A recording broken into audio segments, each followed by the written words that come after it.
Hello and welcome to Dice Punks, a tabletop role-playing podcast where we focus on playing full campaigns in less well-known systems. This week, Professor Wecht comes calling, and the Frontispiece Four share some of their secrets with a patient.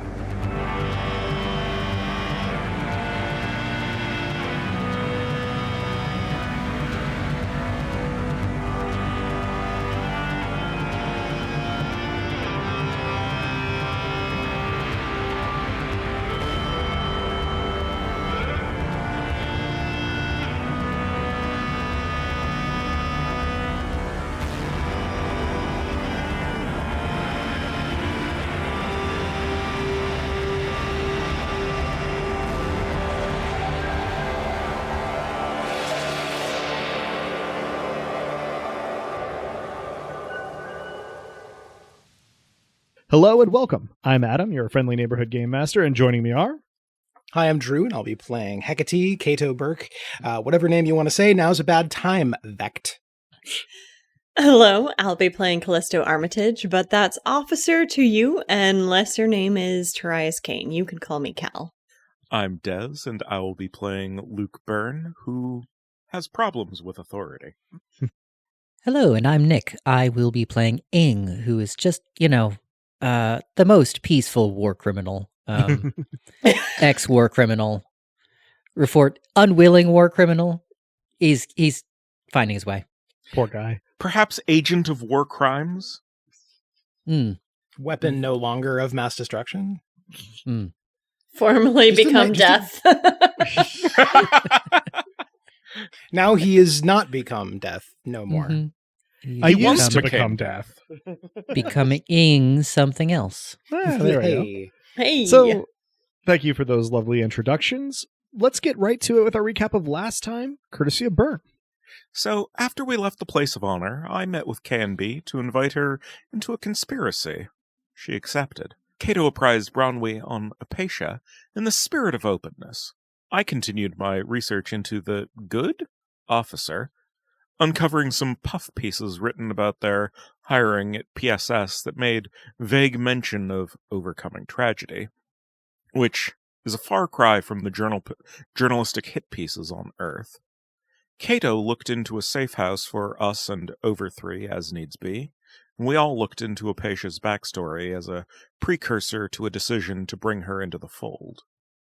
Caleb Dryden returned to the frontispiece, and that sure was an exercise in keeping a straight face in the face of a conspiracy theorist being deliberately cryptic.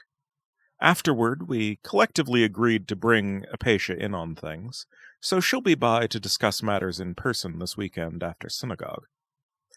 There also was some friction that arose out of the non-residents' presumptions on the private spaces of the frontispiece and their automatic access to those. Neither of them particularly appreciate the niceties of other people having boundaries or mirabile dictu, hoping for some modicum of respect as a person, as distinct from a cop's mandated respect for their assumed authority. So that sure happened. We segued from there to a discussion of attempting to pit third parties at or against each other.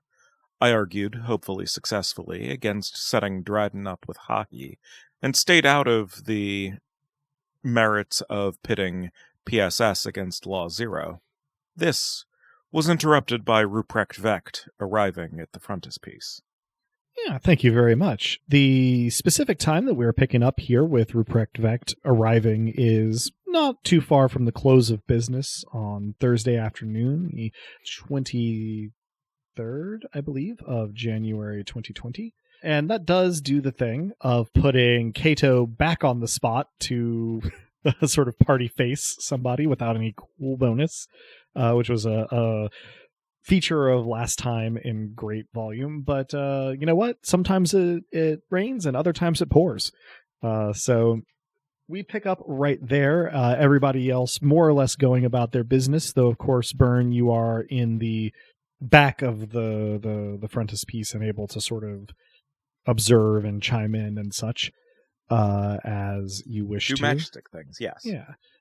Cato, you're just doing bookshop keeper stuff where you're, looking through inventory, organizing shelves, trying to look and stay busy, probably have some reading or an audiobook or something, podcast going on as well, when the door chimes open. I mean, there's not like literally a bell above it, but you have a little like that goes off, at least in your interface, maybe in the store as well. And you turn and you see that Ruprecht Wecht has come calling, as he threatened he would those many sessions ago, though it hasn't actually been all that long in experiential time for Cato. He is, much as you last saw him, slightly disheveled, sort of man of middle years, severe cast to his face, dressed in that rumpled facsimile of professionalism that a certain type of professor sort of works very hard to embody.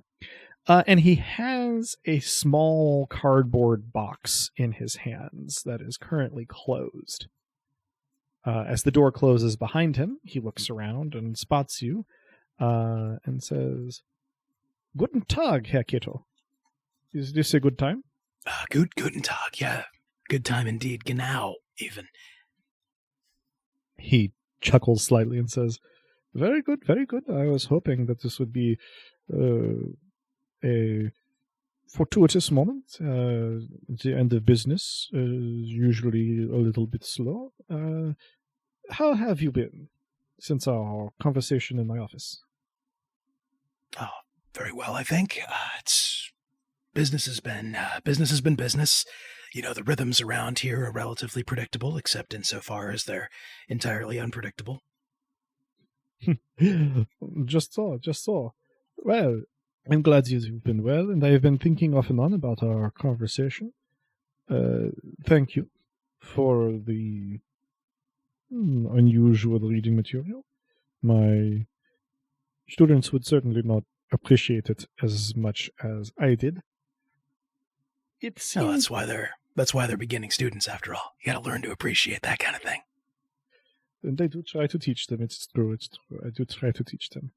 Well, I'm hoping that you may be able to help me with something. I'm sorry to come to you hat in hand, but, I have come across some things that I do not wish to be indelicate, but we are alone here, and it seems that the word on the street is that you have a bit of a backroom business in augmentations, and so I thought, well, who do I know that may be able to be familiar with unusual technology, and I thought of you. So, not sure where you would have heard that. I am now typing a message to Byrne that says, what do we know about Wecht, and how would he know about us? Hey, Adam, what do we know about Wecht, and how would he know about us? And I think Byrne would understand that is specifically in regards to AUG stuff, right? Has he sent students here, as far as we know? Have students from his classes come? Do we have any reason to think that this is not a trap, essentially? I mean, he has a lot of contact with students who are in disciplines that are congruent to or adjacent to augmentation disciplines. You've certainly sold students who have him books. They've been in and out, both this term and in previous terms. You're not sure that you could say for sure that you have offered your services to students that have had him, but maybe. It's impossible to say you haven't. One does not, in the immortal words of the bard, take notes on a criminal fucking conspiracy. So.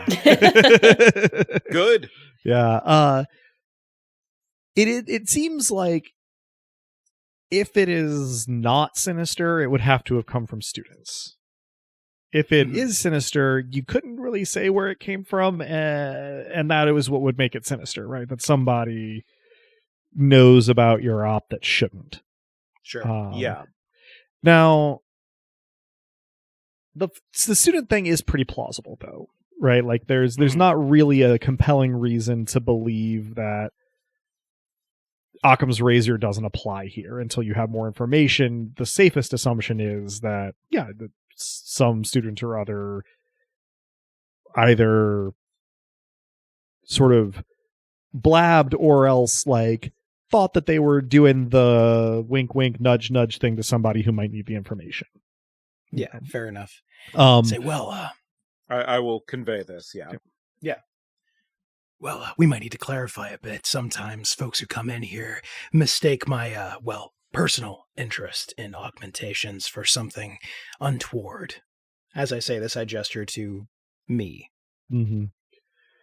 He nods kind of affably, at least for him, and says, I am sure they do, but I assure you that is not where I am coming from. I have it on what I think is good authority is to, help those who need some help with their augments. And so you might, either personally or maybe know someone who has some expertise that I could be benefiting from.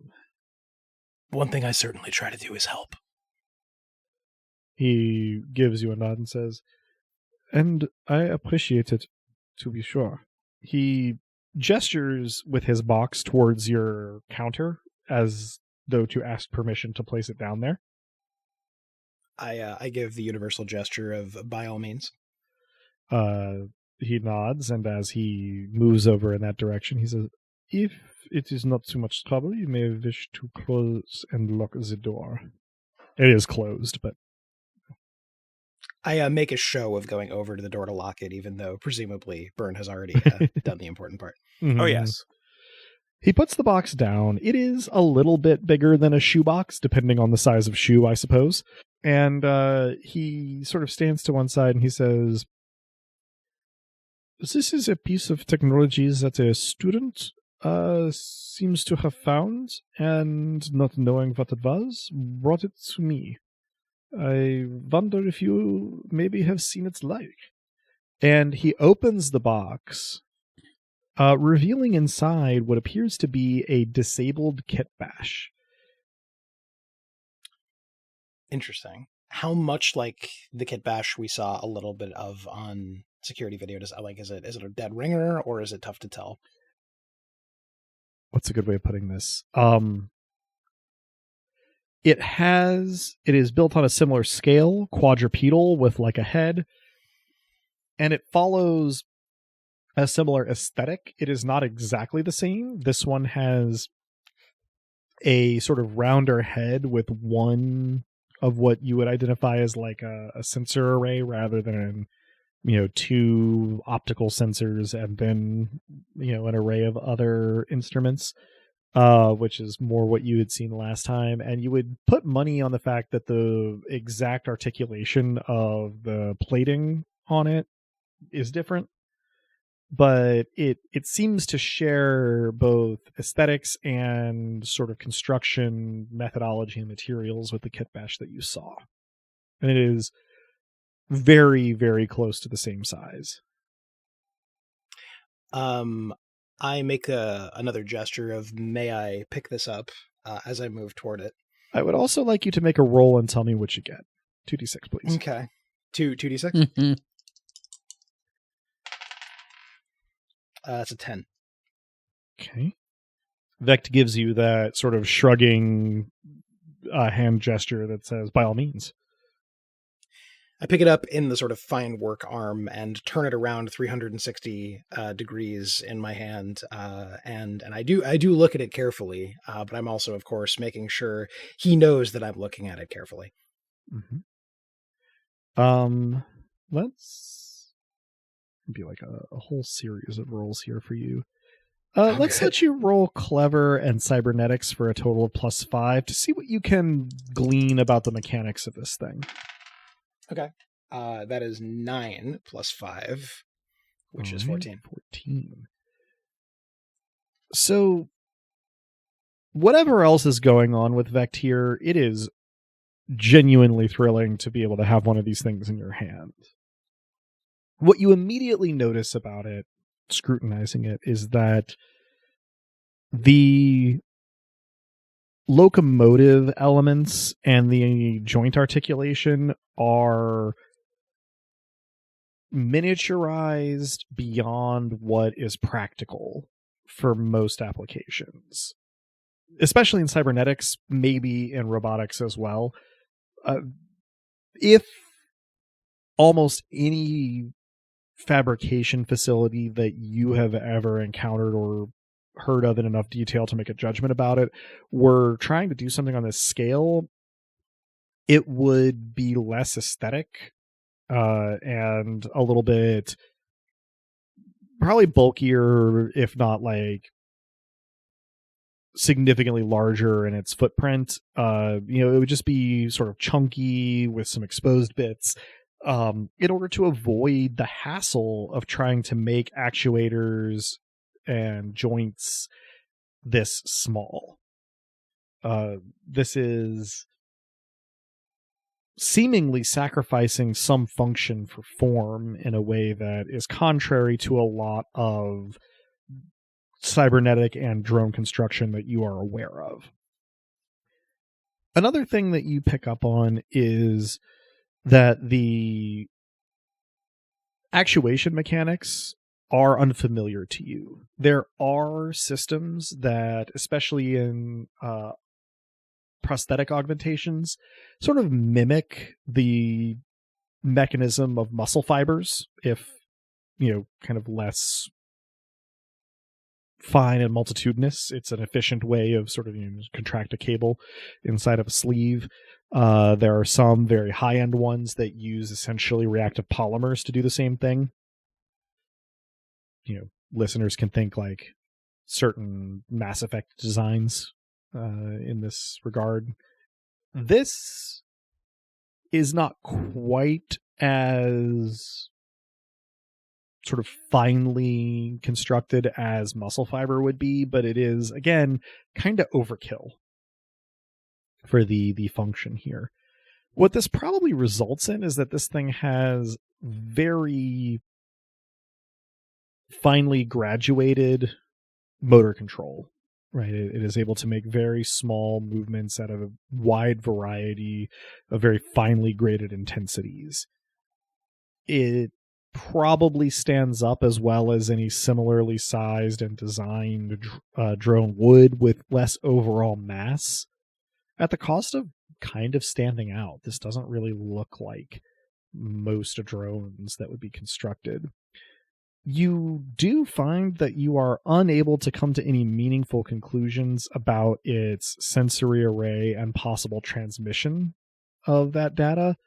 You can tell this is an optical sensor, this is an EM sensor, things like that, but really the mechanisms are pretty opaque to you, and you don't see anything that screams antenna.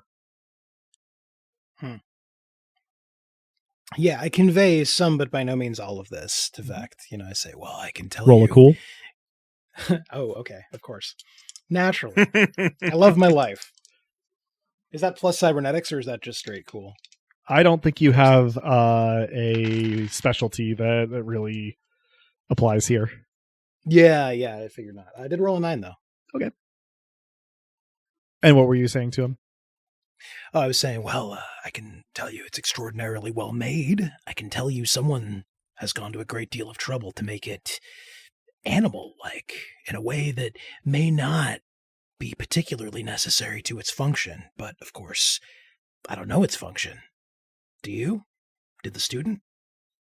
He shakes his head somewhat morosely. He says, "Nein, I've not seen its like before, and the student was familiar with the general aesthetic and body plan from the internet, but had not seen one in person themselves before. A quick consultation of the university resources did not turn anything in particular up, so I thought that, well, going to the streets, as they might say, would be the next logical step." I quirk an eyebrow, hopefully, and hopefully the cool roll lets me pull it off, thinking, oh, the streets, this guy knows what he's talking about. This guy's cool. I say, it's an extremely interesting piece of tech. To be absolutely honest, I would need to take it apart to learn more. He frowns at it, looking thoughtful, and he says, "I suppose that may yet be the thing that we do, but, well, I am loath to do so before I understand it very much better from its current state. That's fair enough. If we don't know what it is, how are we sure we're putting it back together correctly? Do you have any idea how the student came by something like this? Well, they said they found it on the sidewalk, as though it had been perhaps damaged or deactivated by something. I cannot find any damage. Can I? Make him another cybernetics roll to see. Sure. It's a 6 plus, what did we say? Sorry. 5, I believe, making for an 11. Plus 5, yeah. Yeah, exactly. You can't really find anything that sort of signals that it was damaged to you. It's possible that there was electromagnetic interference or that there is an internal component that suffered some kind of, G-shock or something like that, but without taking it apart, you can't be sure. Yeah, I don't see any visible damage. Yes, neither did I. I maybe even offer it could have been an EMP, of course. He nods slowly. You notice that he's paying more attention to you than to the Kitbash. He says, I don't suppose you've ever seen anything else like this, no? On the net, certainly, but I wasn't sure that what I was seeing was real, to be frank. One hears all sorts of strange rumors, and there's a whole genre of things like this on the net. I'm not sure if the student explained or if you've investigated, but it's tough to separate urban legend from actual tech.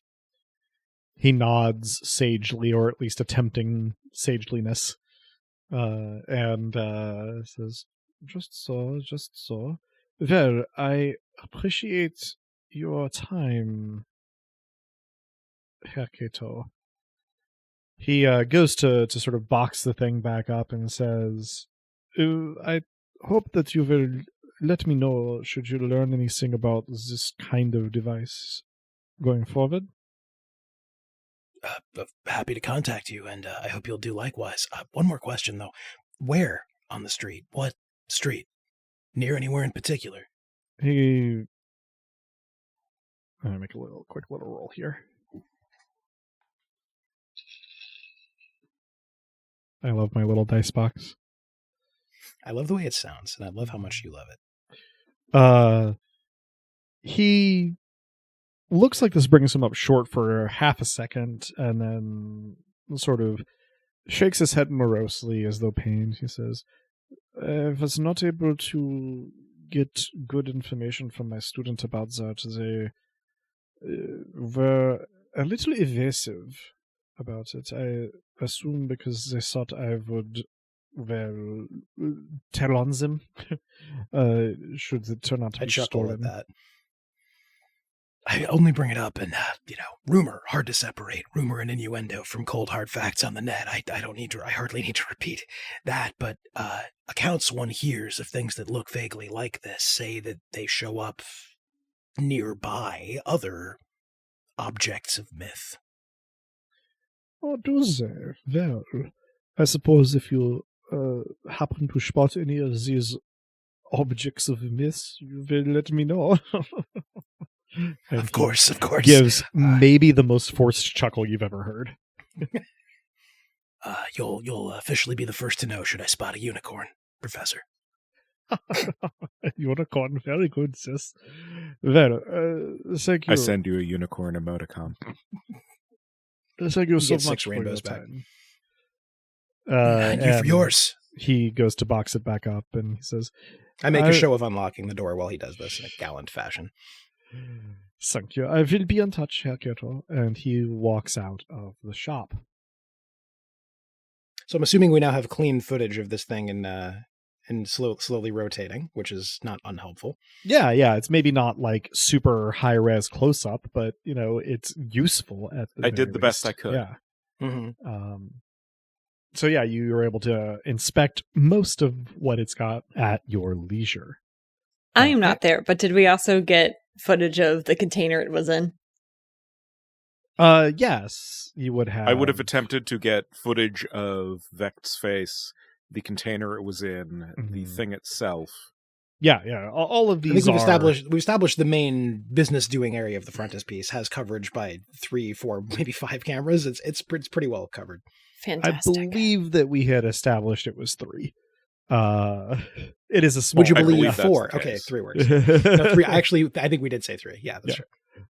All right. So Wecht heads out, and we verify the presence of the footage. And approximately, I guess probably it is not evident to you, Cal, but approximately 60 seconds after the door closes behind Wecht, you get one of those sort of in progress alerts from one of your fellow PSS officers, who I will not bother to give a name and identity to here, as it shall not matter, that one of the IMX drones that Tupper purchased relatively recently has detected contraband tech in transit within PSS jurisdiction, and that nearest officers are to respond. Cal, you are one of the 3 nearest. The location given is very close to the frontispiece. Oh, snap. I respond, but I also forward it to the frontispiece Mm-hmm. and Nick. Or, excuse me, Ing. Yeah. Nick, specifically you, out of character, Yeah. receive a text. I was going to say he's been That makes no abducted to sense. orbit.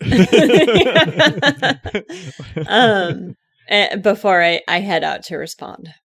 Since we have a secure chat channel, I say, this is not a complete mystery.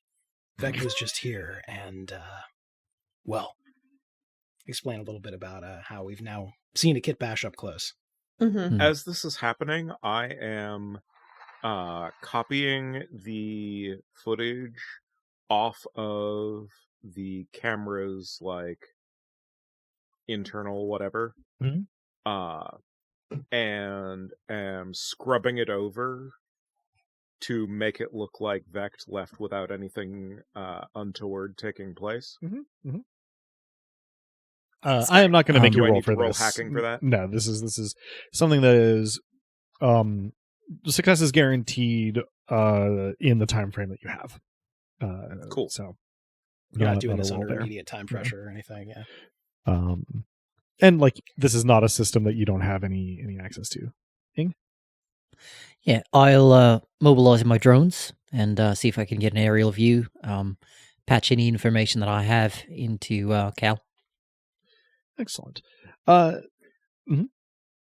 If you mention that that you're about to do that to the group chat, I will point out that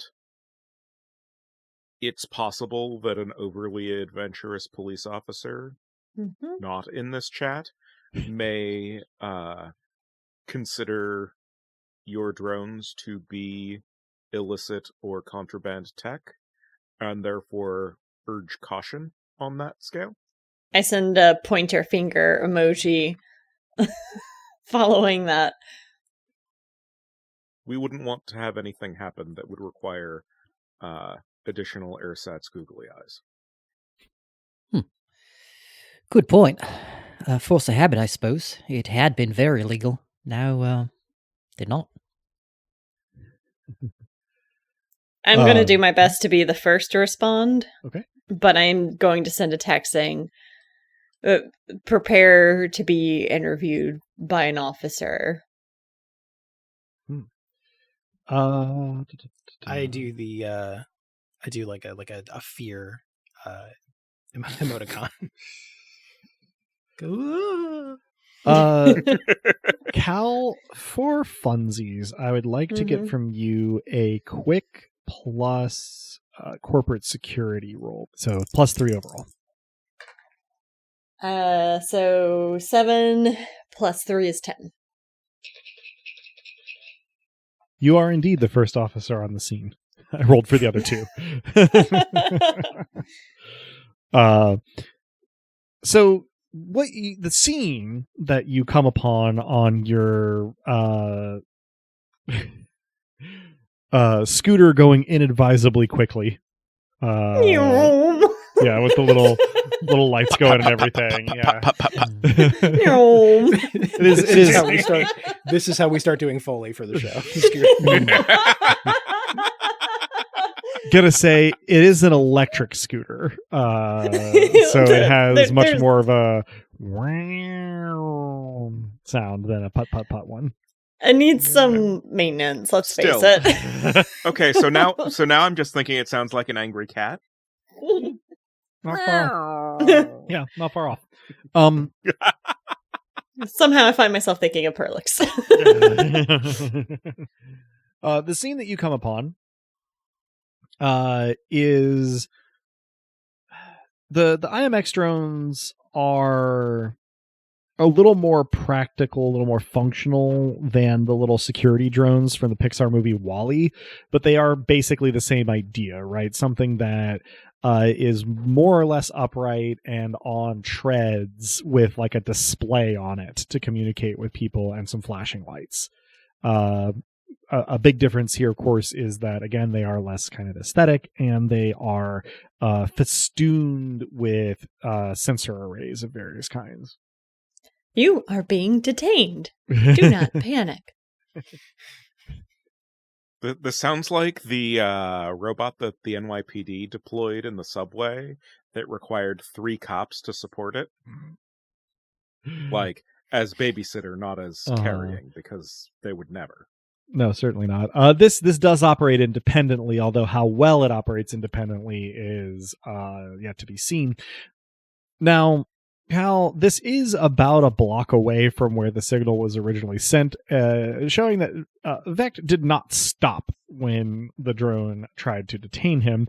The screen on the drone shows a little like kind of raised hand classic blue hat policeman like on the Monopoly board kind of icon with the text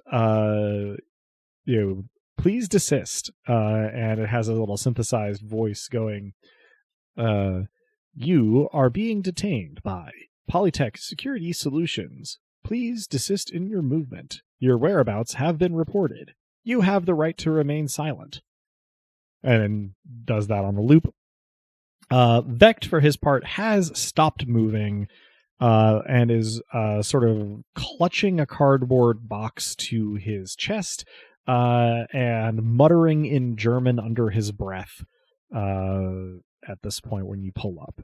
He looks up at your scooter arriving and puts on his best "I'd like to speak to the manager" face and says, officer, thank you for your quick response time. Could you please call off this malfunctioning guard dog?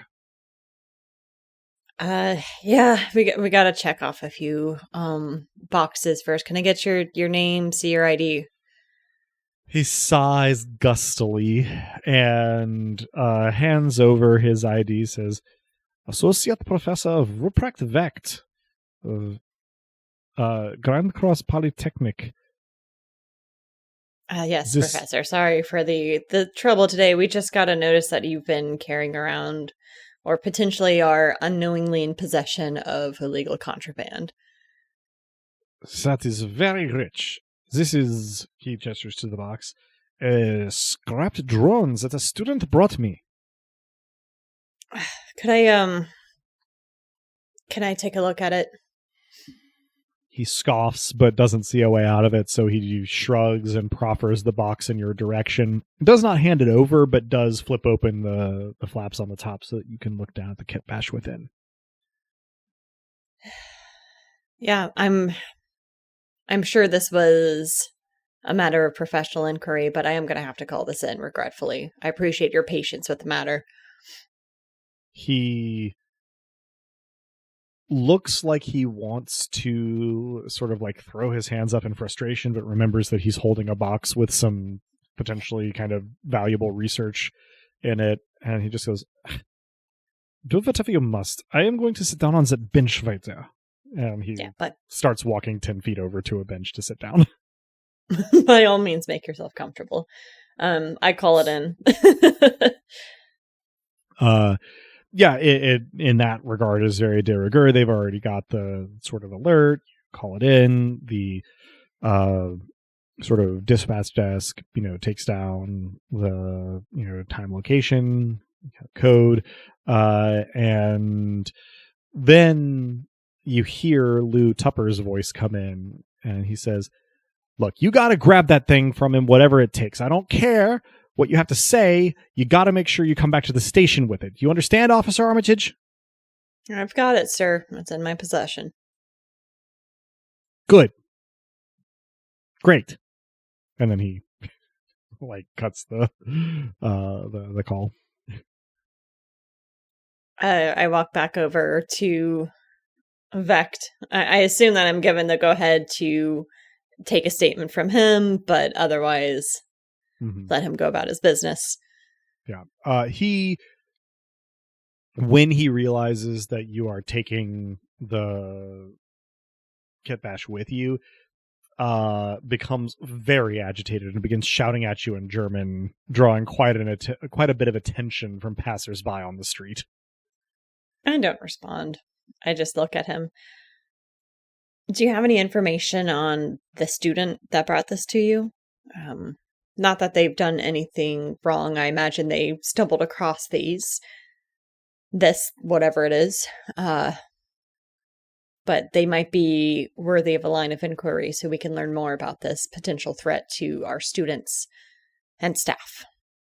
He glares at you, mutters something in German, and says, "I will have to go and retrieve their profile. They are not a student that I have this semester, but if you give me your contact information, I can forward their email address and student ID number to you when I return to my office." I give him my professional contact info. Mm-hmm. He is very curt about it, but he does, just sort of take it and ask, "Am I free to go, officer?" You're free to go. I have all of the information I need. Thank you. And he stomps off.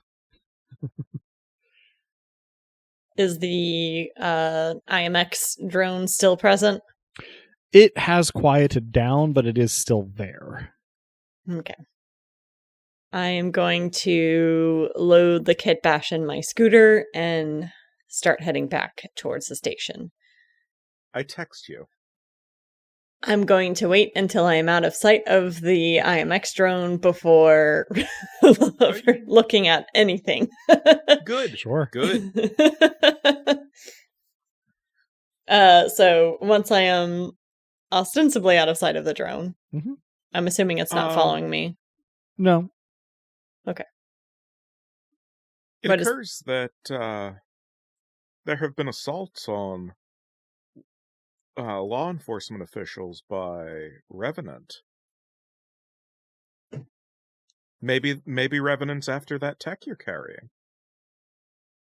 That's a possibility. Are you feeling up to assaulting an officer? One in particular, but this is Revenant. I'm not Revenant. I'm Matchstick. I was just going to have it arrive already incapacitated. Yes, but this way we could, Cato could, Gorister could. I wouldn't know what to do with it. Have a look at it. We could probably learn a lot. True. But decision's yours, obviously. Best make it look realistic. I'm scrappy. Despite my age. Sorry, to be clear, are you challenging me to a fist fight? Not sincerely. I'm encouraging you to make it look realistic. I feel like this was inevitable. Where's there somewhere along the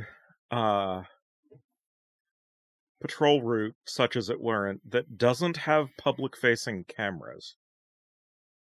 Good question. Let's see.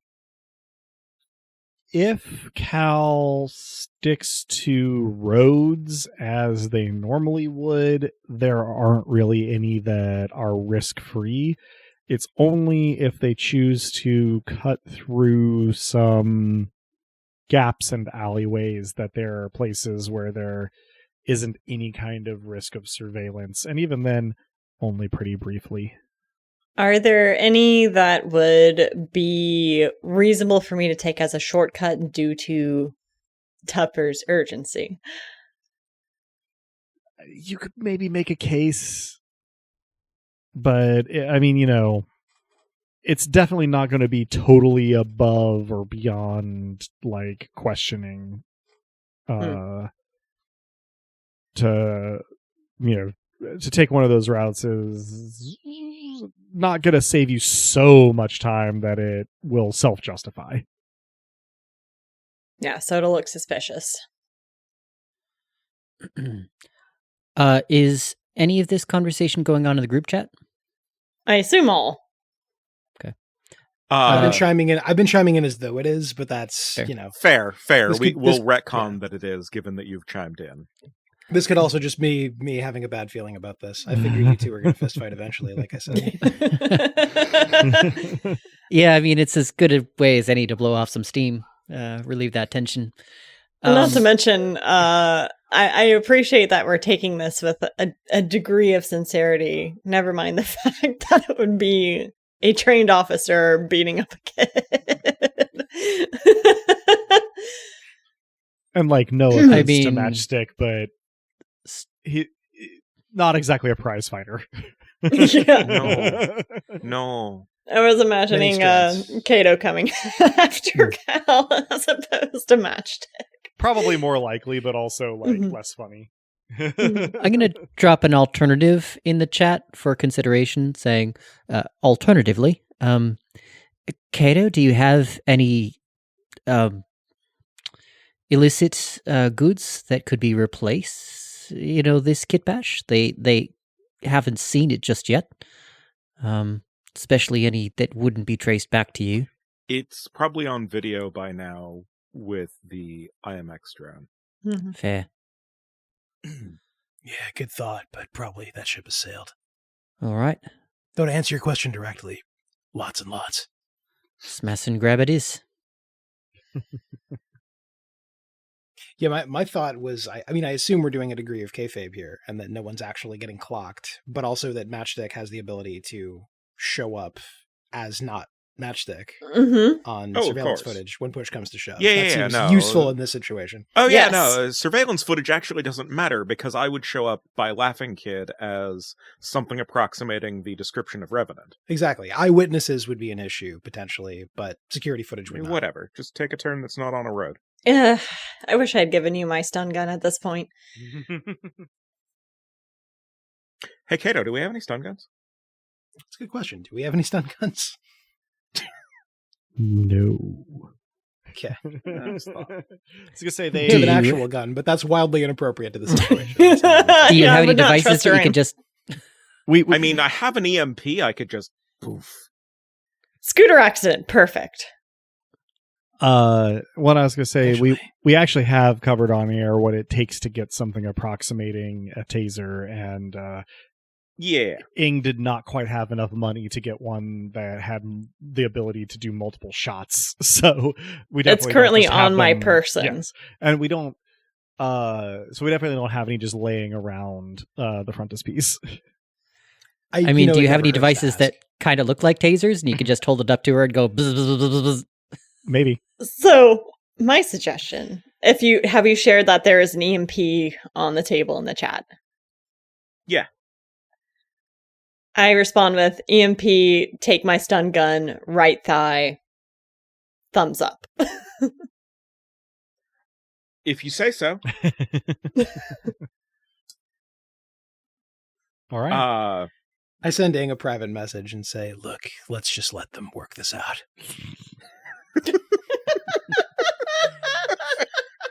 Ing silently steps back.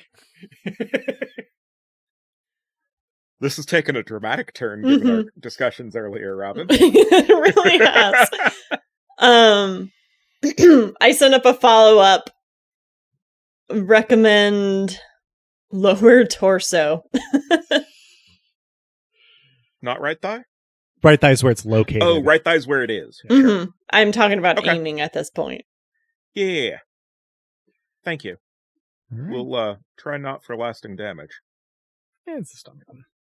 Don't hit the eyes. Yes, but I don't fucking know how they work. Fair enough. Fair enough.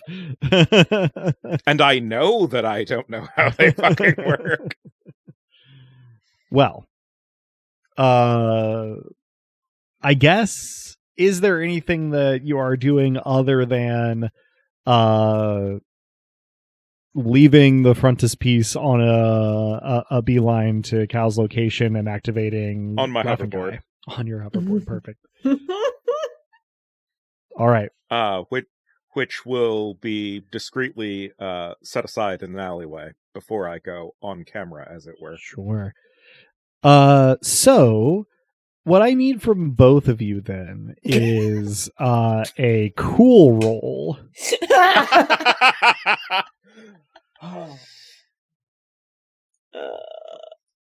Okay, let me.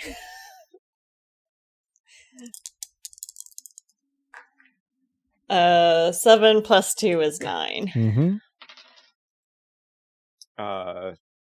10 plus 1 is 11. All right. So, Burn, you stow your hoverboard. Do I need to roll stealth for like hiding the hoverboard or any other things?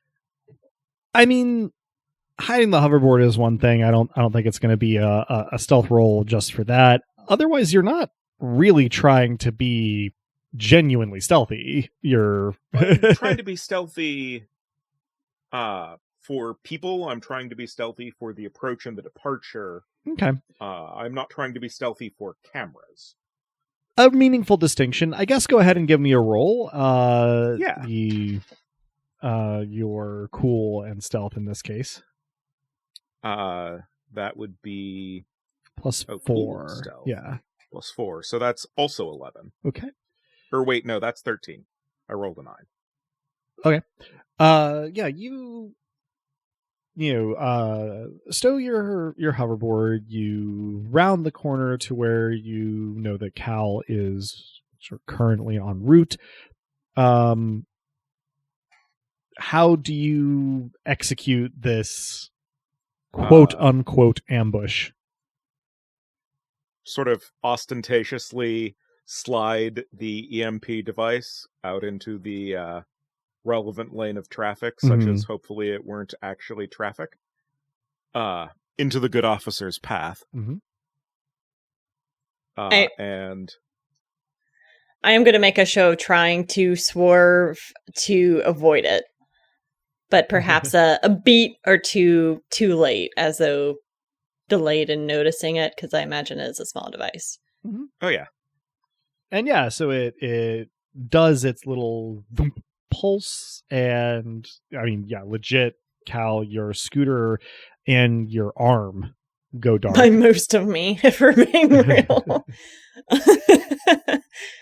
And some of the signs and advertisements in the area, as well as one or two, sort of ongoing phone calls in the vicinity, though not in line of sight to Cal, go sort of offline. And I guess, Cal, how are you playing your bike and parts of your body going dark? So, just for the listener's sake, I need to specify that it's my arm, my left knee, my right leg, hands, and also a portion of my neck that have suddenly stopped functioning. There is a minor accident. I'm going to say that the non-Ogverts are better shielded against EMP than the Ogvert arm is. So they do restart fairly quickly after this. That's fair. The Ogvert arm does not. I attempt to crash my scooter gracefully, duck and roll as best I can. I am moving to intercept, retrieve taser, and discharge it. I do swing half-heartedly with my left arm to try to block the attack, but not anything that would cause any lasting damage. Yeah, you Also, do I notice that there are bits of you that have stopped working beyond what I know to be Yes. your arm? presumably you Okay. would notice, yeah. Okay. So this is not caught on the recordings, but I look a bit horrified as I am taking the taser off of your person. And the swing is more of an open hand thing since my hands are still rebooting. Right. They're doing the... I am probably using my left hand unless we are ruling that my operative hand is also well shielded. I guess I was assuming that you got it far enough away not to be affected. That was sort of what I was figuring, but I wanted to bring that up in case Mhm. you ruled otherwise. Let's rule that you're still functional here, though you can use whatever hand you wish. Yeah. I picture this being a little stagey, as neither of you are. I mean, you're both like trying to sell it, but neither of you are like trained in stage combat. So there's like kind of a wide with the rebooting hand. Yeah, I think the closest I would get is bullshitting. Yeah. Well, once he gets once he gets the stun gun, I am going to start reaching for my gun in because I'd already swung, it's going to be a very broadcasted movement. And then the only thing I'm going to make us roll for subsequent to our previous rolls here is, let's see, Burn, roll a quick for me, so 2d6 plus 2 for your operation of the stun gun. That is a 13. Wow, all right. Rolled an 11 again. So you got it pretty much online. It has, if anybody's ever seen footage of tasers being used, it's like two little darts basically on coils of wire. One of them pings off of something on Cal's belt, and the other one makes contact, albeit like through layers of clothing. So Cal, you are like getting at least a little bit of the stun gun experience here, and not for the first time. It is, of course, unpleasant, but you are at least not getting the full experience from both prongs. And Burn, I don't know what your canonical experience with these things in any capacity is like, but it makes like a loud clicking and a surprisingly loud zzz sound. And then I have been near their usage. I have not been on either side of it directly previously. Mentally, I am rolling mind. Right. Yeah, this not being to cross-contaminate systems here. Yeah, this not being one that has stress meters, though. The Unknown Army stress meters are delightfully portable. If anybody ever wishes to just strip them out of that game and put them in any other game. So also, point of order, I know that Matchstick is protected against surveillance, but what am I seeing in particular? Just you're Matchstick. Seeing Matchstick. And a hoodie, hopefully. An adult height, but like definitely not properly filled out yet. Person in baggy dark clothing, looking kind of horrified at what they've just done, and taking a drone off of you. Yeah. So hopefully you have a hoodie on or something to conceal. Oh, of fucking course. Okay, good. So yeah, Burn, you watch the good officer kind of like jerk a few times and grit their teeth. You grab the box with the drone in it and you book. I'm going to fire as soon as I realize that Burn is safely moving away from me, I'm going to fire in their direction, but wide. Yeah, you try to... If it's safe to do so, if there's not too much traffic, of course. The direction that Burn is fleeing in is away from traffic, and you pick a relatively, let's say, a pile of discarded cardboard boxes and similar refuse that minimizes the risk of ricochet to fire off a shot. well wide of Burn's trajectory, and then Burn turns corner, and you appear to have pulled this off. I'm going to attempt to make a show of pursuing on foot. Adam, Yes. can I have also brought with me some of the Faraday cage makings? I mean, yeah, you do have those materials are routinely stocked in the workshop. Being able to make efficacious use of them in this scenario is doubtful. Thus the can I have, and the answer therefore is no. Cool. Yeah, I mean, you could easily have some of the mesh in your hoodie pocket. Yeah, I'd make an effort to wrap that around the box. Okay. Yeah. For precisely what that's worth. Yeah, once you are clear, you kind of fumble with it a bit, and maybe even, depending on how capacious your hoodie pocket is, if it's one of those tube pockets in the front, shove the box into it. Yeah, instead of going into the back room or back to the frontispiece, I go into the basement first. All right. Yeah, you have a picked out entrance, and you sort of duck in fairly smoothly with a fairly well practiced movement. You can navigate a little ways toward the frontispiece under the surface before having to pop back out again. You can of course stay down there if you wish for a minute. I ping Cato coordinates by another basement entrance to please have prepared a full Faraday cage box for this thing, since it is apparently sensible by the IMX drones. I think we probably have stuff that's doable. Yeah, well, and during this, I would assume that the other two are kind of paying attention to the chat, so it'll only take you a few minutes. This also being before Gorrister leaves for the day. You can get some help from him putting something like that together. We're just drawing Gorrister into so much crime. He's a professional accessory. Once I lose... Please very go easily, on, Adam, Gorrister does not even ask what the Faraday cage he's building is for. Yeah. And he's sort of the epitome of don't want to know. Yeah. Cal? Once I lose sight of Burn, I imagine my on-foot pursuit is delayed. I'm going to call it in, but have the suspect heading in the opposite direction of which I know Burn to be heading in. Okay. You call it in.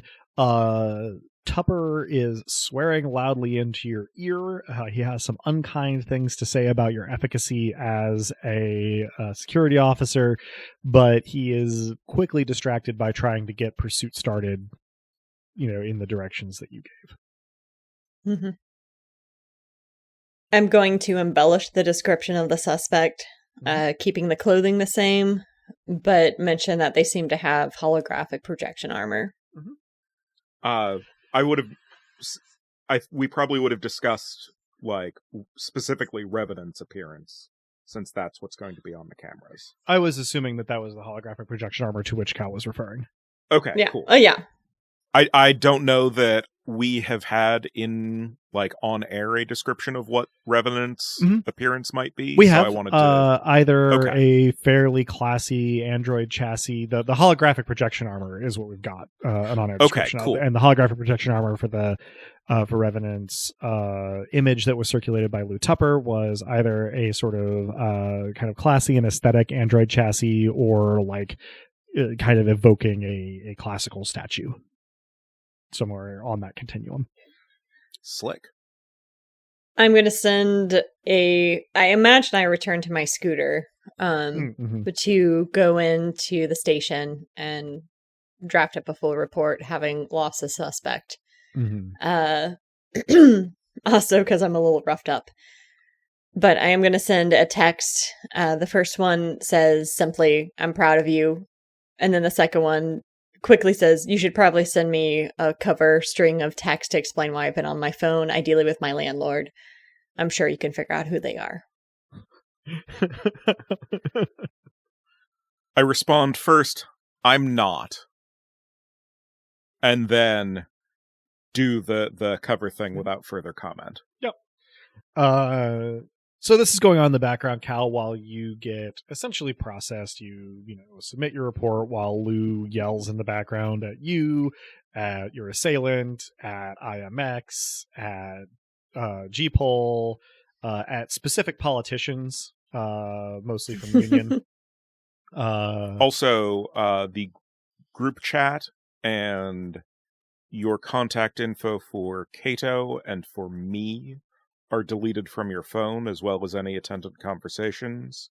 Relevant portions of your conversations with Ing, which I am keyword searching and tell you that I'm doing this before I, do it, are also deleted if they touch on matters of relevance.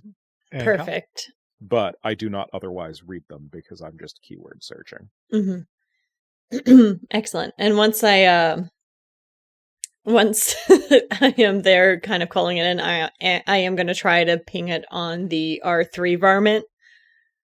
Mm-hmm. And probably continually mispronounce Revenant as R3 Venant. Bravissimo. Do give me a cool head roll with cool, so +3. Okay.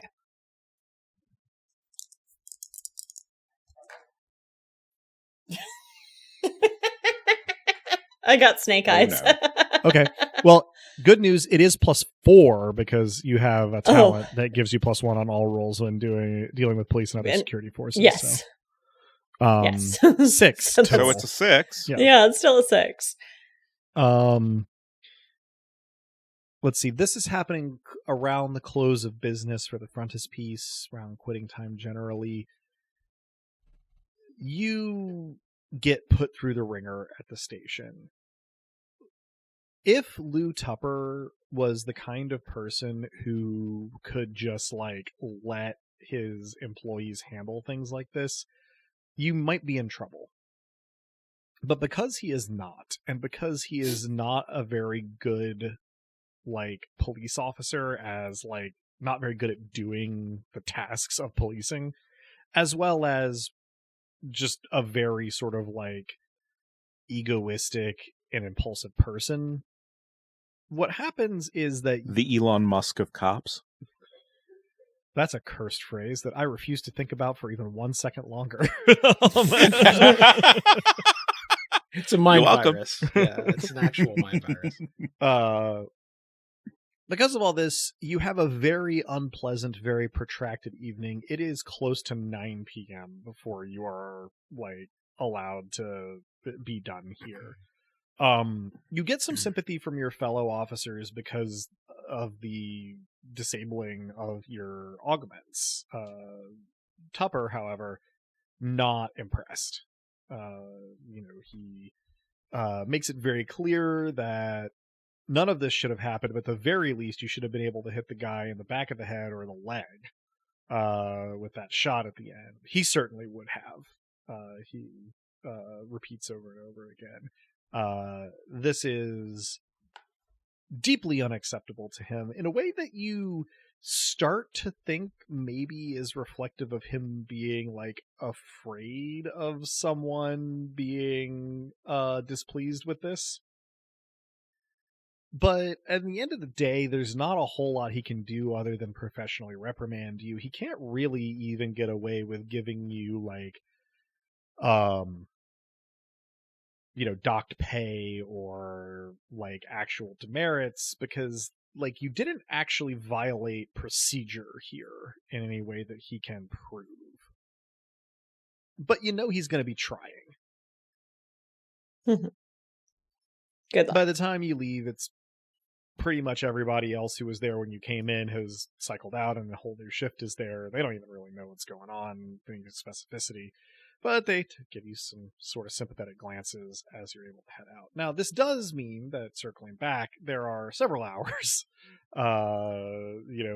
during which Cal is professionally detained, during which the rest of you are presumably doing other things, including getting the kit bash into its Faraday cage and stealthily back to the frontispiece. Yeah, I probably don't appear out of the basements until 7 or so. Mm-hmm.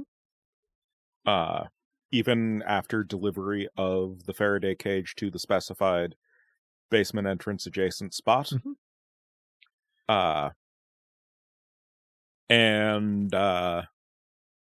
I am just holed up in the basement, honestly not having a good time. Mm-hmm. But, doing it at least alone and where there's no secondary shame of people seeing it. Fair enough. Cal? I don't have any indication that you would rather be alone right now, though, so I'm probably on my way with that Faraday cage. Yeah, it's a seamless handoff. Mm-hmm. How seamless? Do I notice anything? You leave it outside. It is retrieved. Fair enough. Yeah, what I understood, Cato, is that Byrne had messaged you essentially a dead drop. You will, show up and grab that, and he will just stay in the basement. Yeah, I do. For sure. So we pull that off with no friction, but I do at some point message Byrne and just ask, how'd it go? Up to you whether I receive a response, obviously. 20 minutes later, it went. I'm gone if you need a minute. I'm here when you need me. I almost send that, and then I change when to if. You don't get a response to that. Didn't figure I would. I also message Cal with a similar inquiry. It does not go through. That message I received loud and clear. Ing, have you been getting up to anything in particular during this interval? I think if it wouldn't bring additional heat down on the frontispiece, I might wander in that direction if I hadn't already been there, just to check in with people on the ground there. See if we can help with the situation. Don't imagine that there's any reason it would. You're not, involved in this, sort of activity, really. I'd also like to, once I get there, if there's anybody around, I'll check in, general how's things going. But I'm also interested in examining this drone a little bit more closely. Mm-hmm. See if I was able to pick up anything that Cato wasn't. So I think you probably get there before Cato gets back with the drone in the box, the Faraday cage. Gorrister has left. Quitting time arrived, and he was out as soon as the clock struck, so to speak. Which, hey, good for him. But when you arrive, Gorrister's departure necessitated, Bronwy being back on duty. So Bronwy and Prolix are on babysitting duty, and you have an opportunity if you wish to interact, catch up with Bronwy. Otherwise, she is very happy to exchange pleasantries and then work on her various augmentation projects that she's got going on at a given time. Yeah, I would like to catch up with Bronwy, but that can probably happen off screen unless there are kind of some relevant developments that she'd like to share about how she's doing, how her day is, if theoretically we could use her home base as a place to move the baby if we need to, things like that. Well, I mean, she was asleep through all of the discussions last time. So if there's anything that you want to take it on your initiative to bring up to her now, then that's fine. If not, then presumably group discussions are incoming. Yeah, group discussions incoming. All right. Some interval after you arrive and, sort of exchange pleasantries with Bronwy, Cato will come back with the Faraday cage with the kit bash and the cardboard box in it. And this gives the two of you an opportunity to examine it in more detail. So how are you going to go about doing that? Well, I'd like to start by taking a look.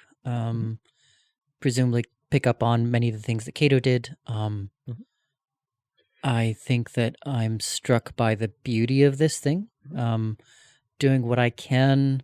Actually, I'd like to propose using a combination of, robotics or clever and psychology to reconstruct what kind of a person would construct something like this.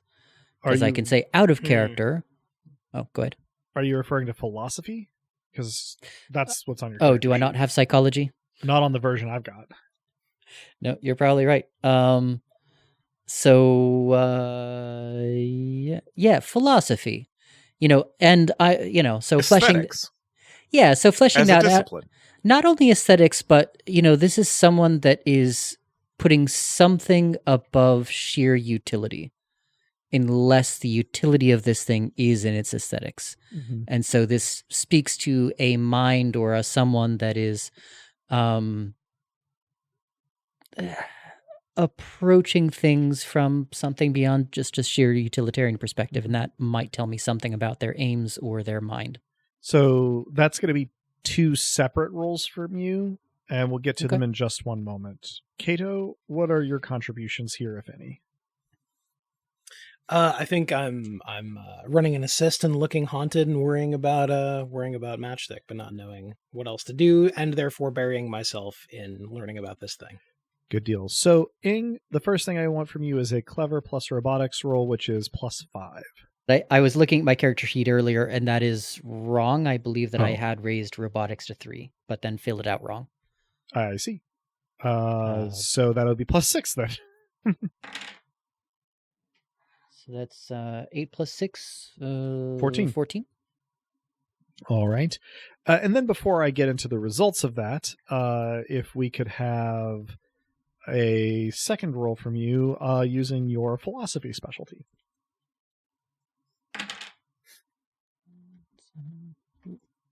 Sorry, I don't. I rolled 7. Okay, so philosophy is 2. I'm assuming it's going with clever, which is 3, so that's going to be 12. Okay. All right. So you do discover a lot of what Cato noticed with his earlier inspection, but you have a little more leisure and some more specific expertise. And what you quickly realize is that extraordinarily little of this thing is metal. Now, this is not unheard of. Polymers, carbon fibers, these things are becoming more usable, but they are very expensive. So not a lot of designs, especially on this kind of scale, use these materials to this degree. Even the electrical systems here are, silicon semiconductors, not like copper. This is interesting, just sort of from a craftsman's perspective, but it also makes it a mystery where this could have come from. There aren't hobbyists that are going to be doing this, given the availability of these materials and like their market dates. Anybody doing this in their garage with bespoke sort of handwork isn't going to have been finished with something like this by this point, much less like a whole passel of them like there seem to be of kit bashes. This would be putting together a sports car from machined parts in your garage. The other thing is that you can't detect why this is disabled without taking it apart. There's no indication from what you can see without digging into it of why this is not active right now. Philosophically, okay, on that second roll, obviously there have been some priorities aside from functionality here. There is sort of an aesthetic that seems to be shared. And you make a connection between this and Over 3. They're not congruent design aesthetics, but there are some broad similarities that don't reflect what you know of like commercial and industrial production of drone parts. It also is not designed for maintenance. There's no, as far as you can tell, no way to do maintenance on this without fully disassembling it. There's it's a beyond an Apple laptop, in terms of inaccessibility, right? This is even further than having to take out the motherboard to replace the hard drive. Just there aren't screws for that. You'd be cutting things apart to do any maintenance on this and having to replace them wholesale. So the impression that I'm getting, you can correct me or not correct me, is that this seems to be an intentional kind of a hybridization between mechanical and biological. It is not a biological being, but it is very much kind of skewed in the direction of the design philosophy of biological beings. Yeah, maybe not skewed like as far as it could be, but certainly on that side of the spectrum. Cool. All right. And at this point, if Byrne hasn't emerged just yet, I'll see if I can call it 8:30 when I arrive by the side door through which Gorrister's patients leave. So at the point where you finish this examination without having taken anything apart, you probably still have an hour and a half before Byrne is going to wander in. Not that you know that. All right. I'm going to go and knock on a door. Any particular door? Byrne's door. Sorry. Oh. I thought.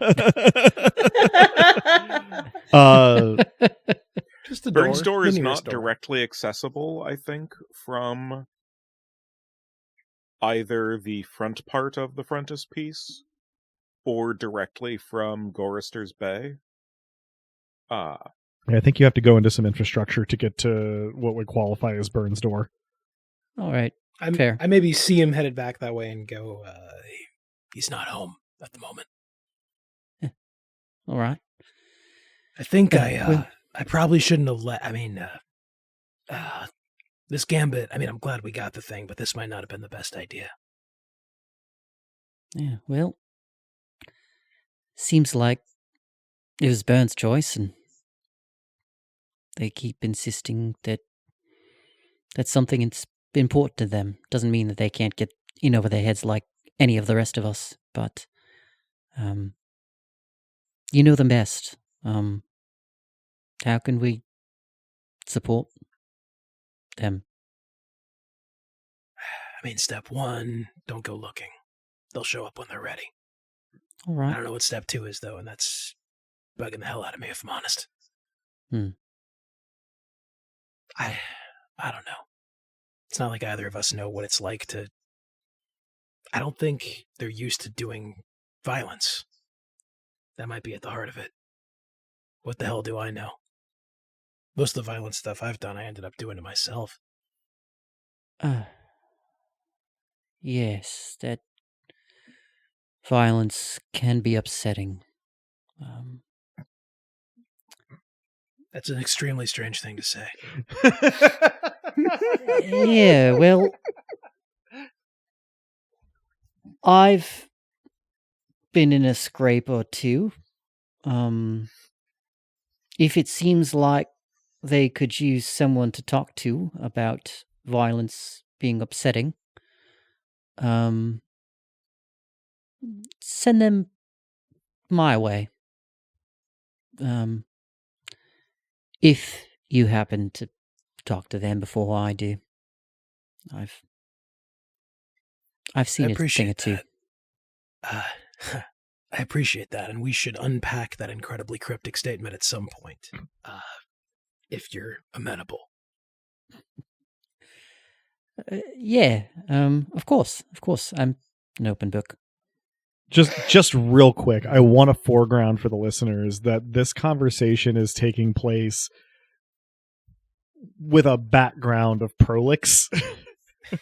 And it bears repeating. I never forget. Bronwyn is also present, though she has put in her headphones and is facing the other way. So she has like removed herself from the conversation with sort of deliberate politeness. But like, you know, this is maybe 7 feet away from both of those things.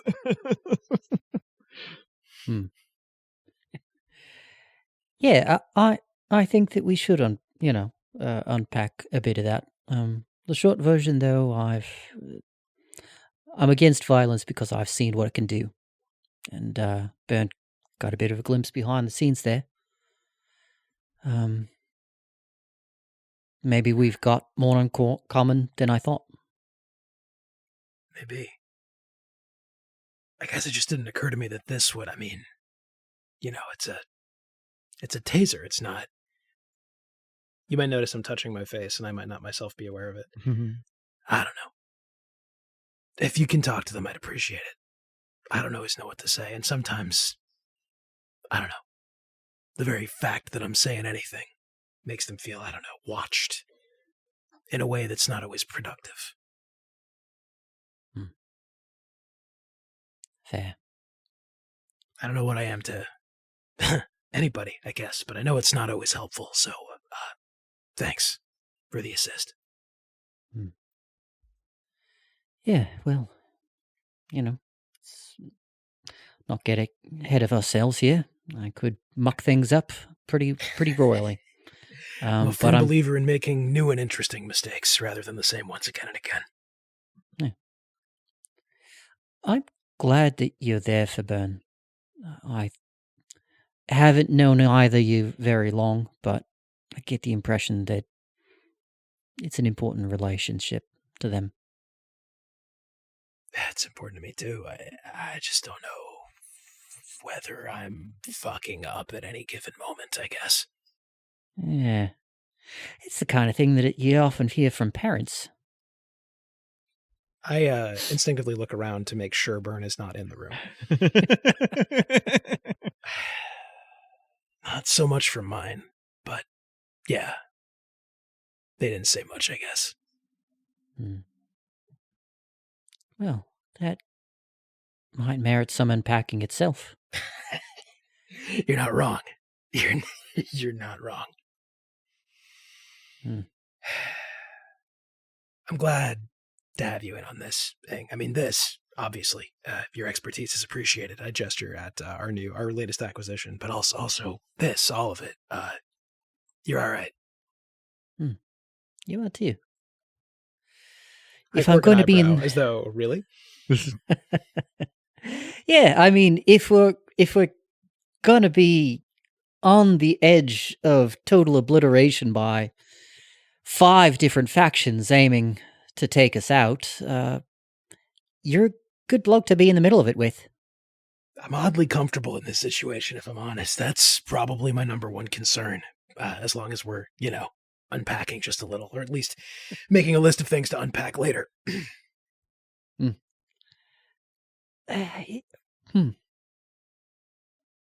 Well, we'll see. Yeah, I think so. I think we probably go back to fiddling at this point. I guess another thing I want to, background in this case for the listeners is that there's probably a box containing an android stomach intended for Ing in the background of any shot in the set. Foreshadowing. Yeah, I gotta say, Kato, I don't think I've got the stomach for this. I'll be honest. I kept expecting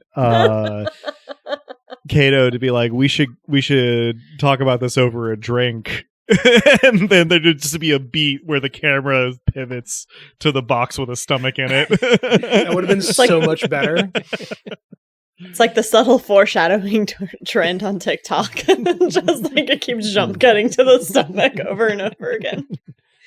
I do think, though, since we probably have a few more minutes, this would be a good time to present the presents. So didn't weave it in as elegantly as cinematography would normally allow. But what you mean in the middle of an awkward conversation about your respective roles in a found family, you didn't think to do the cinematic thing? How dare you? I know. The plates they spin. This reminds me, actually, I don't mean to be presumptuous, but I did a little bit of looking around on your behalf. Some of what I found is entirely practical for the sorts of stuff we've been doing, but there's one item that it's a little bit more optional. Take it or leave it. It's up to you, obviously. This is what I present. The stomach. And also the other things? Yeah, they're arrayed out, basically. Now, to be clear for our listeners, a charcuterie plate of parts. Ing had essentially ordered by proxy the surveillance modules that are present here. The stomach is a surprise.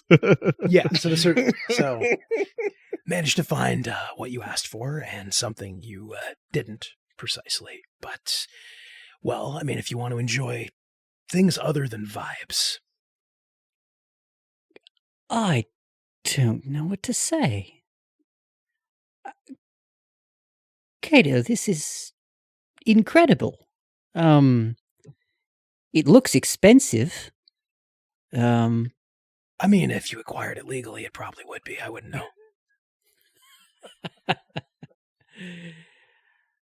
Well, good gosh, that's incredibly thoughtful.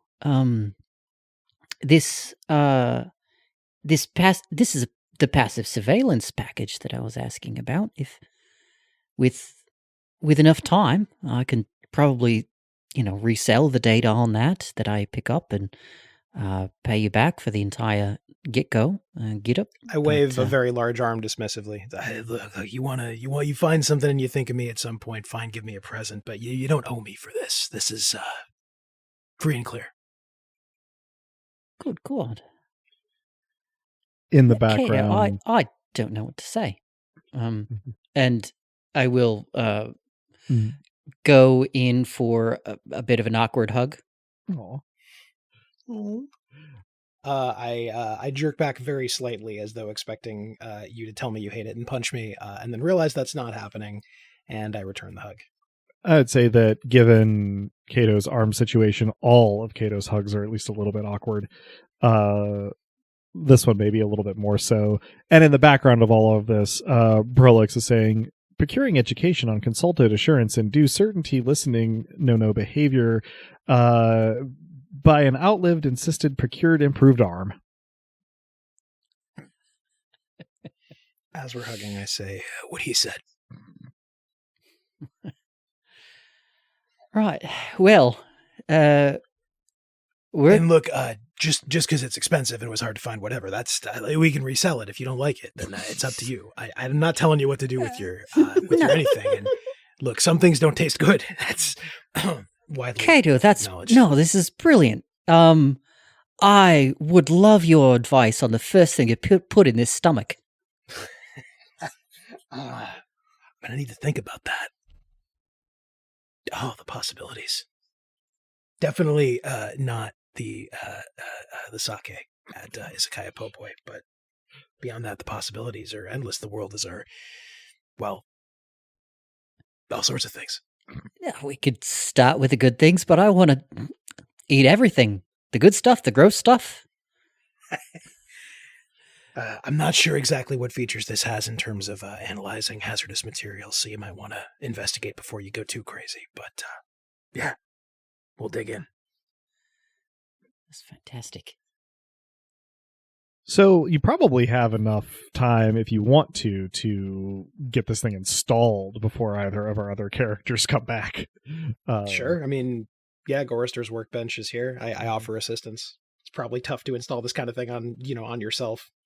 Only because of the limitations of the two joints in an average human and therefore android arm. But good news about my arms. Indeed. Yeah. So yeah, you're able to assist, and I would say that probably 10-15 minutes after you finish up is when Burn shows up, and for kind of clarity of reference here, it'll be about a half an hour after that Cal finally gets to leave the station. And for further reference, I don't really announce my presence. I just sort of pass through the space, nod, and go to my room.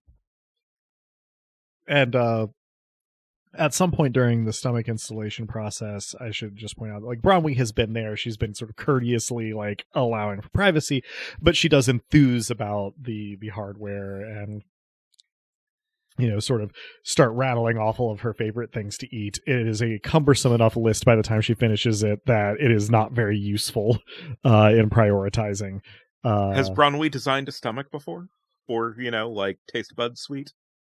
So she has, though not one that has ever been installed or implemented. They have been purely experimental and for testing on her own part. Ominous. That said, though, eventually, Byrne does sort of just walk through and nod silently and head into their space. I guess Cato, particularly, if you have any particular actions you wish to take there, then now is the time. But of course, it is not required. Just giving you the opportunity. I think I'm making another attempt to just. I don't go in person. That'd be a bit much. But I message Burn again and just say, "You square?" After a square.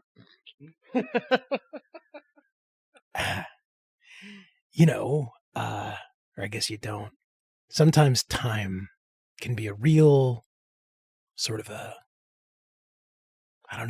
vast gulf. Anyway, how you doing? I don't want this stun gun. I'll come take it off your hands. It's on the counter. Consider it taken off your hands. That wasn't really the question, though. That pause is probably sure. In character. I see if I can message Cal yet. You can't. I hope they don't hate me for that. No. I don't think that's on the table. The two of you planned it together. If it didn't go the way it needed to, then you talk that through. We talk that through if that's helpful. But no. I think it went about the way it ought to have gone.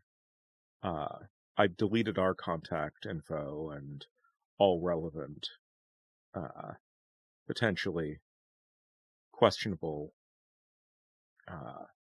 discussions from their phone, that in case you've tried to reach out to them. I did make an attempt. We are not currently able to do so, at least for so long as they're undergoing what I imagine is the third degree from Tupper. That's smart on your part, and in fact, dumb on mine.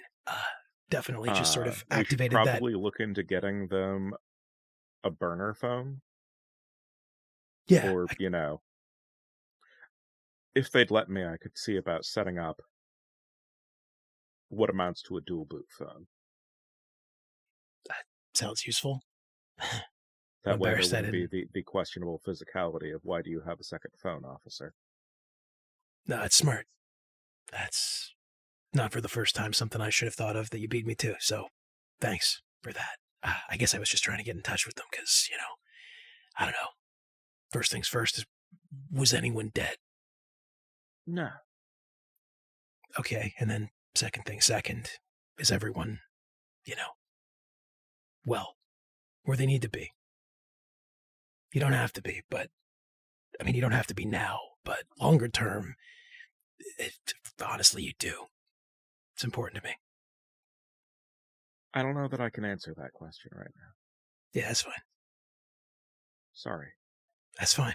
I got a kid bash to play with, so, also, Ing has a stomach now, so it's been a productive day. The fuck? I mean, knowing Ing, that could mean anything. Yeah. When I love it as a ripcord, Kato gets too uncomfortable with the conversation. He goes, I got a stomach. That could be a topiary. It could. Yep. Yeah. What? Its name is Basil. He has it on a little leash.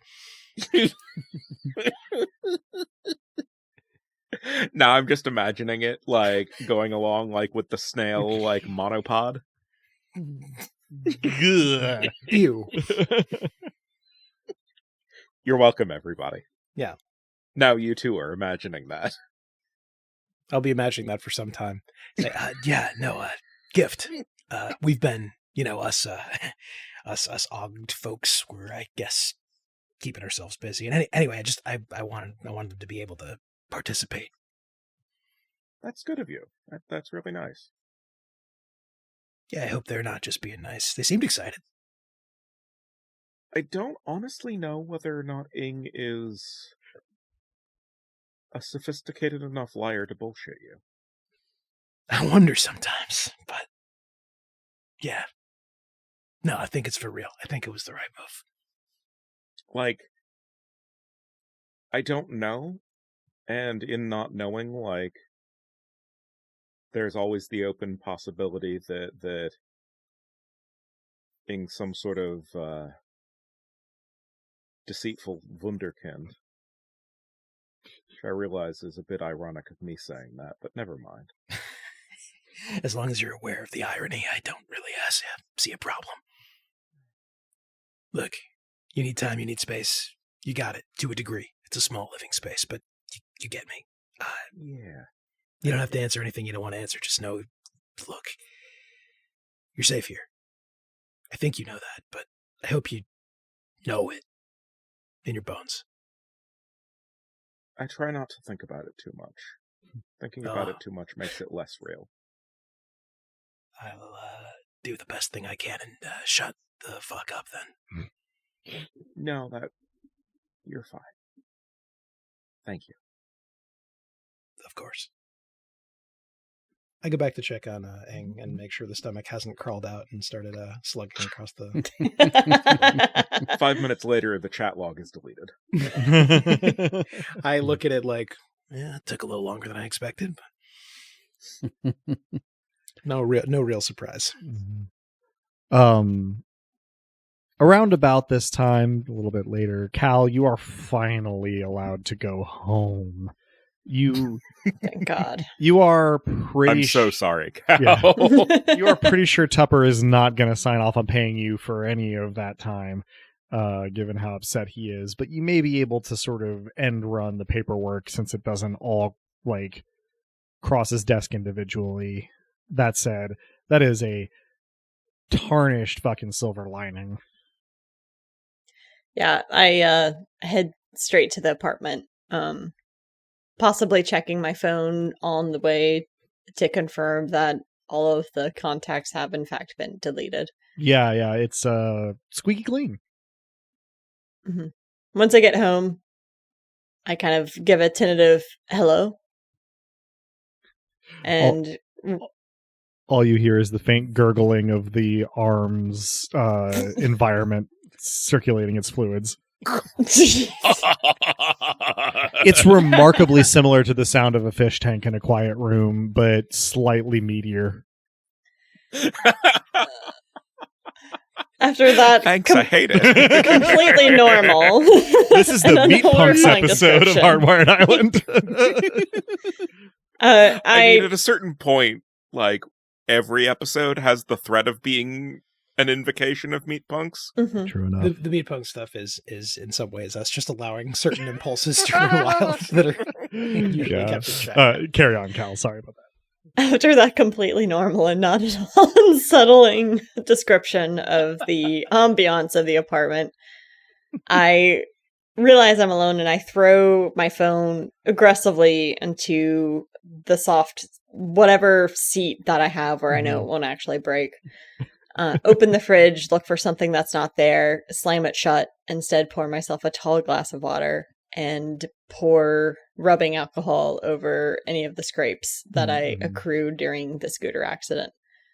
That was certainly the most sort of like, there isn't a lot of lasting damage from this in the physical sense, but the most of it that you did get was from bailing on your scooter, and there are a couple of scrapes, so you pour rubbing alcohol on them. Enjoy the sting as much as such a thing can be said to be enjoyable. It's, you know, the feeling of cleaning the wounds, finally. But and take a nice long pull on some cool water. Mm-hmm. I also set a timer for 30 seconds and grab the nearest pillow, presumably the one I sleep on, because I imagine I don't keep a lot of soft things around the house, and yell into it for full force. The pillow does an excellent job of muffling the sound, but in the quiet apartment, it still sounds pretty loud. And when you do come up at the end of your timer, you notice that the hand is twitching the ring finger a little bit.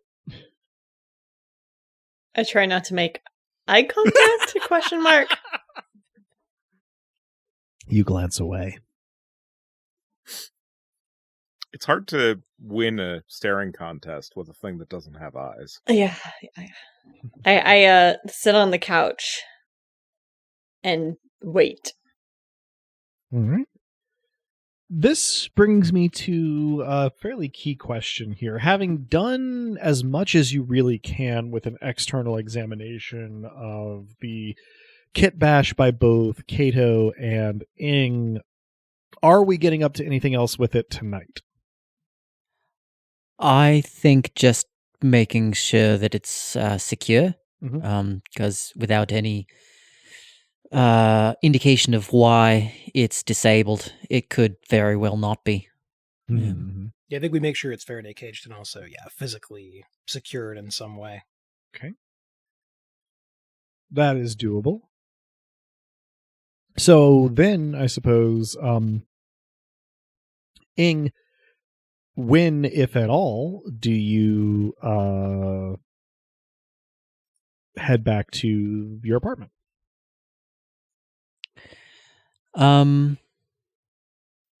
Yeah, I think that I will head back a half hour after we wrap up with the stomach installation. Okay. With a last word to Kato. Whatever, let's get together at some point, all of us. I'd love to have my first experience eating and tasting something to be with people, because that's the whole point. Yeah. Makes sense. Yeah, so you'll arrive back at the apartment, I'm going to say probably 15, 20 minutes after Cal has finished their scream therapy. When I hear the key in the apartment door, I pretend like I was cleaning the kitchen. The kitchen has not been used in at least 24 hours, but you wipe down some counters.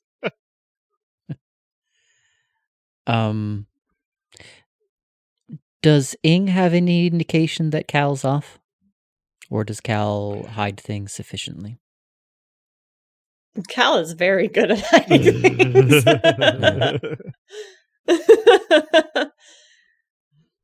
Fair. In fact, when you walk through, they greet you as they always do. How's it going? Yeah. I've got a stomach. Ing says with a grin. I turn and blink at Ing as a accessory or for personal use. I proudly show empty hands, front and back, and then tap my tum-tum. Integrated. It would be really funny if it was installed, like, up here, Just, For like, viewers, deeply out that's of in the place upper for a chest. stomach. It's how did this come to pass? Congratulations. You gotta give me some cues here. This is a good thing, yes? Oh yes, it's a brilliant thing. Okay. A gift from Cato. It's non-biological, I think. That's right, GM, right? It's synthetic, but gives the ability to, at least in theory, taste things. And analyze toxins, maybe, but I can I taste and cut enjoy you food off. and drink. I cut you off mid-sentence and just hug you. I'm surprised, and after a split second, I return the hug. Yeah, firm, heartfelt. Thank you. This means a lot. Both. I'm happy for you, kid. Yeah. But how about you? Not too roughed up, I hope. Just a few scrapes and another day in the office. Yeah, well, glad you've got such tough skin. Yeah, I've been through worse. Tasing is kind of part of basic training. Yeah. Do you have plans for what you're gonna eat first with your stomach? I'm open to suggestions. Glad you asked. But I can think of no one better than to share a meal with my ersatz family. I wouldn't If try. that's not too presumptuous. I mean, I know that met most of them pretty recently, but we've been through a lot, you know. Yeah. I wouldn't recommend my cooking anyway. So, yeah. Well, let's not discount that. I mean, I don't know how you feel about having people over for a home cooked meal. I wouldn't recommend them trying my cooking, but I guess I wouldn't. I mean, they can come over if they want. I don't see why they would. I don't have their. I had them delete my number just because I knew I would get interrogated a bit. When is planned? Well, then, with your permission, I'll reach out and suggest maybe something tomorrow night, unless that's too soon. I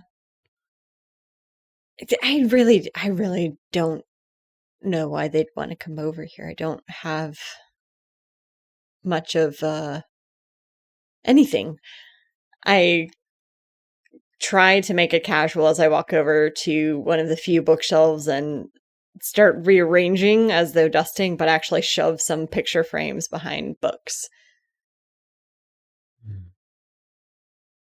Do I catch a glimpse of any of the picture frames? You know what's in the pictures? You've seen them before. Yeah, fair. Yeah, well, I mean, this is maybe strange to say given the circumstances, but one thing that I've gained some appreciation for is that sometimes a meal isn't about the food. It's about the people that you spend the time with. Now that we should do takeout. There's plenty of good places that deliver here. Yeah, I have some. I have some favorites. They might be surprised to know it doesn't just involve donuts. How are they? Are they fine? Like everything went as planned? They got the kit bash. They're good. Yeah, no, everything's as fine as it can be. It seems like maybe Byrne's taken things a bit hard. I think they were a bit shaken up about whatever happened. I mean, everything went off without a hitch. Damn it. not good at this stuff. I always manage to mess this sort of stuff up. I don't think you messed anything up. You seem distracted. You sure you're all right? Yeah, I'm fine. Yeah, it's good. Yeah, we'll invite him over, order takeout, and figure out our next moves. I probably shouldn't be seen around the frontispiece. I'm going to be under a bit more scrutiny than normal, and we should probably talk about plans in case I'm compromised. All right. That all sounds good. Tupper is afraid. There's probably IMX pulling the strings. Wanted the kit bash more than he did. And was not happy, but he's never happy. That doesn't really change anything. Well, now that is interesting. I wouldn't want to poke that particular bear, except perhaps those of us from the outside can... He wishes he was a bear. Teddy bear, then.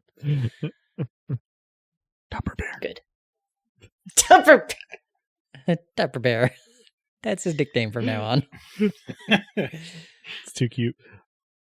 Sorry, I'm now just imagining a bear that's intended for the storage of food and occasionally burps. Yeah. You can burp the little Tupper that's bear. bears, right? Fair. Yeah, if we're comfortable with the conversation winding down there between Ing and Cal, then... Yeah, I think I will just interject that as the conversation winds down between Cal and Ing, Ing will offer a final, Cal, you know that you could talk to me if you'd like. I know. I appreciate that.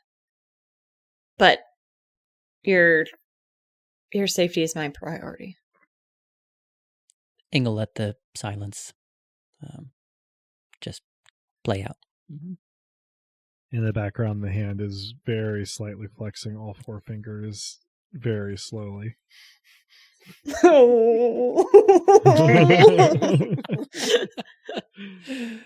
Oh, congratulations! So cute when it does that. Cousin it. So this is probably about how Thursday night winds down, and I'll be honest. When I was sort of thinking ahead about this episode, I had it in my mind that we would get through Friday and into Saturday in a Apacious conversation. We do not have time for that in this recording session, so I think this is as good a stopping point as any, and a relatively, nicely chill one. We'll pick up tomorrow with what we get up to at the Kit Bash during Friday, and hopefully get into Saturday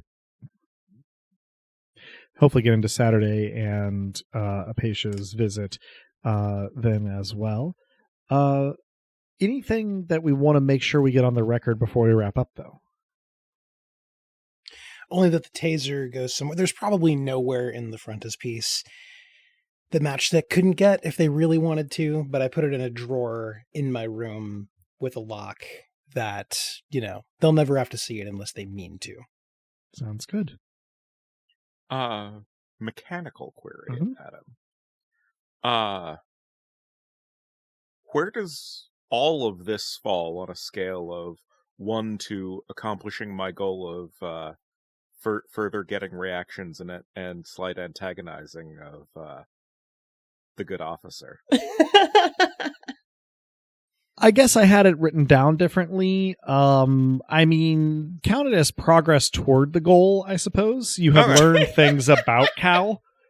I will let you know when that amounts to sort of a milestone here. I will say one of the things that's interesting about the way that we have implemented this system is that a lot of the goals I have from players are I think a little more open-ended than the assumptions that the authors had. Yeah. So I'm trying to sort of figure out what a good way to meter out those goals is. On a related topic, though, certainly this was a relatively self-contained little episode here, coming off of the exact aftermath of Wecht's visit. But I think it probably counts as enough of a milestone, both in terms of character expression and acquiring a kit bash to analyze, that everybody can have one experience point for the accomplishments of this episode. And without This was kind of like a whole ass mission with zero prep. That's a pretty good way of putting it, yeah. At least for 3 of you, I guess. But at any rate, with the examinations of the device and as well as its acquisition and the ringer that it put some of you through, I think it certainly well earns an XP. So mark an additional experience point wherever you do such things. And that'll conclude this session of Dice Punks. Thank you for joining us. I hope our players and listeners enjoyed it as much as I did, and that you'll join us again next time. If you're hearing us now, then you probably know where to listen to this, but we can be found almost any place one can listen to podcasts, as well as on the wider web at dicepunks.com and on Tumblr and Blue Sky as at Dicepunks. With that, I think we're ready to say farewell, so say goodbye to the kind folks back on Earth, players. Thanks for listening, and I have talked a lot tonight, so hopefully you enjoyed hearing me talk a lot tonight. You listeners are objectively the best. Do talk about your feelings when appropriate before they consume you. Hear, hear. Thanks for listening, folks, and do your very best to not let disagreements escalate to the deployment of weapons. Yes, thank you for listening, folks, to Hardwired Island, your one-stop shop to workshop plots to drop, bop, and shock cops. Robbing the thingamabob was an inside job.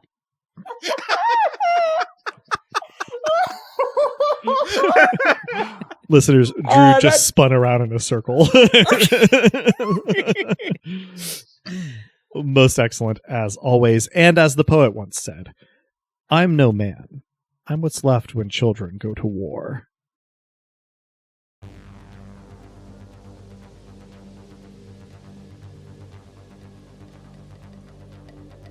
Beloved listeners, thank you for tuning in. Stick around through the admin stuff for Luke's Lies.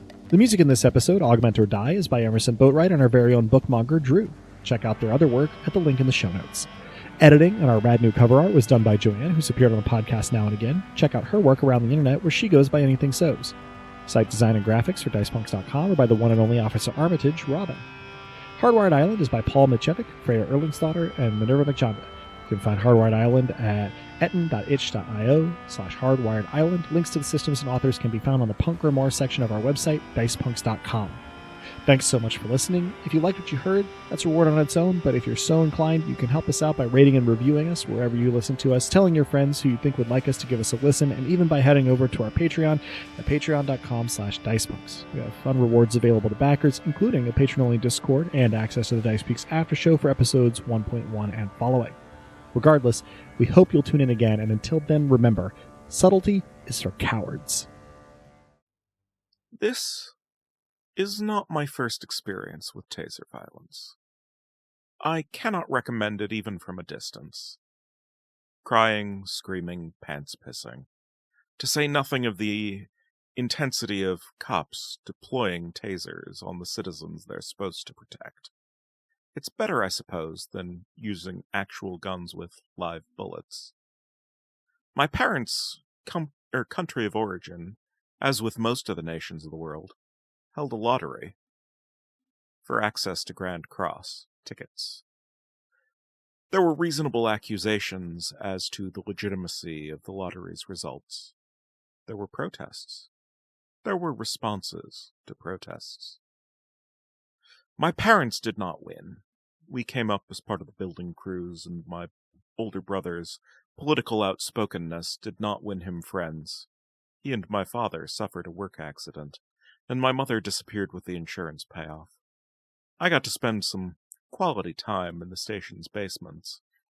That's its own set of misadventures, with only tangential bearing on the questions of violence. There's a reason I prioritize stealth. Honestly, I'd be just as fine only being perceived when I will myself to be so. And now I've got a fucking taser. Well, we do. That I don't know how to deploy. I don't particularly wish to know how or do. Hello,